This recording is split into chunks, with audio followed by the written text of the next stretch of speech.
Salam əziz tələbələr, hər vaxtınız xeyir. Yenə ənənəvi olaraq vergi üçün rəqəmsal məntiq izahlarımıza davam edirik. İndi baxacağıq ilk növbədə 8 nömrəli suala. Görürsüz, uzun uzadı bir şərt verilib, əslində burada çətin heç nə yoxdur. Sualı biraz diqqətlə oxusanız görəcəksiniz ki, həll eləmək çox asandır.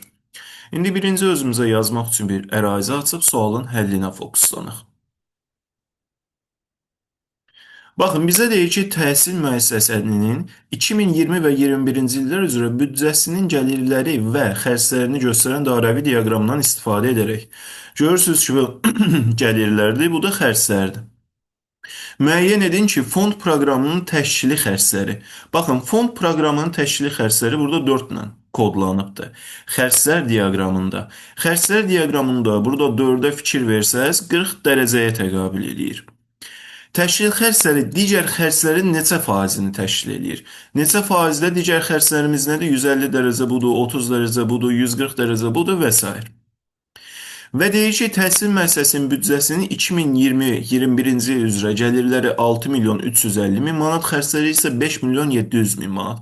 Baxın, əziz tələbələr, bu sualı həll eləmək üçün nə bu diaqrama ehtiyacımız var, nə də bu rəqəmlərə ehtiyacımız var. Çünki bizə faiz soruşub, rəqəmin nə qədər olduğunu soruşmayıb.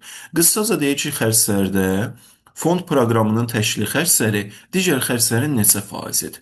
Baxın, ümumi xərclər desəydi, diaqramda bilirik ki, daxil bulacaqların cəmi 360 dərəcədir. Ümumi xərclərin neçə faizi də desəydi, 40 dərəcə. Həmən 360-ı 100% olaraq götürərdim.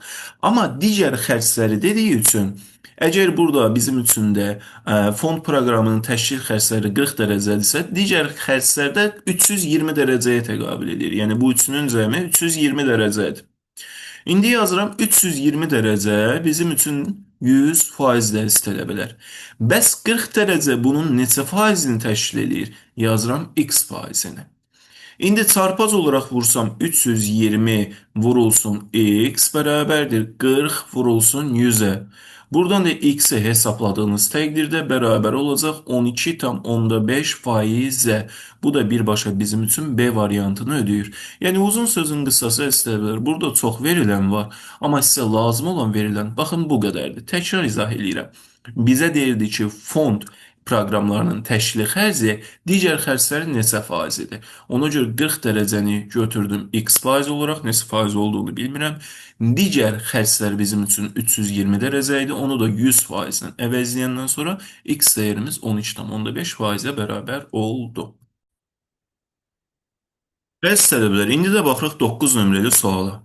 Deyir, doğum evində həftə ərzində doğulan körpələrin sayı diaqramda göstərilibdir.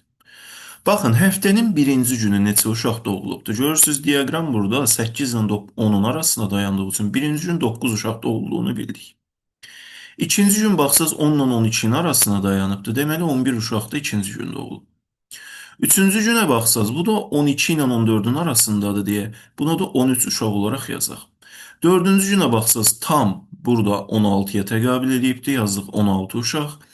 5-ci gün izləsəz, baxın görürsünüz, bu 5-ci gün 12 ilə 10-un arasındadır. Deməli 5-ci gün də 11 uşaqdır. 6-cı günə baxsaz 14-ə təqabül edibdir, bura 14 yazdıq. Və burada görürəm ki, həftənin bazar günü, yəni 7-ci günü də 6 uşaq doğulubdur. Və bizə burada bir nisbət verilib. Deyir, həftənin ərzində doğulanların sayı 40% qızlardır, 60% əziz tələbələr, oğlanlardır. Və yekunda qeyd olunur ki, diaqramdakı göstəricilərə əsasən aşağıdakılardan hansı doğru deyil? Birinci göstəriciyə baxaq. Deyir, həftə ərzində 32 oğlan və 48 qız doğulub. Həftədəki ümumi uşaqların sayını tapsaq 9, 11, 20, 33 hamısını topladığımız təqdirdə 80 uşaq tapırıq. 80 uşağın deyir ki, 40% qızlardır, 60% oğlanlardır. Deyək ki, 80-in gəlib burada bölsəz 100-ə, vursaz 60-a. Tapacaqsınız ki, 48 dənəsi oğlan oldu. 80 uşaq var idi, 80 uşaqdan 48-i çıxanda 32 dənə də qız uşağı tapdıq. İndi birinci şərtdə deyir ki, 32 oğlan olacaq. Axı bizdə 32 qız olur. Deməli, birinci şərt əziz tələbələr səhvdir. Bizə də səhv olanlar lazım. Yazdım 1. İkinci şərti oxuyuram. Deyir, həftə ərzində hər gün doğulan oğlanların sayı orta hesabla 5-dən çoxdur. Həftə ərzində 48 dənə oğlan doğulubdur. 48. Həftədə neçə dənə günümüz var? 7. 48-i də 7-yə böləndə təqribən 6,86 alınır. İndi baxıram ikinci şərtə. Deyir ki, 5-dən çox olubdur orta hesabdan. Düzdür də 6,86 5-dən çoxdur.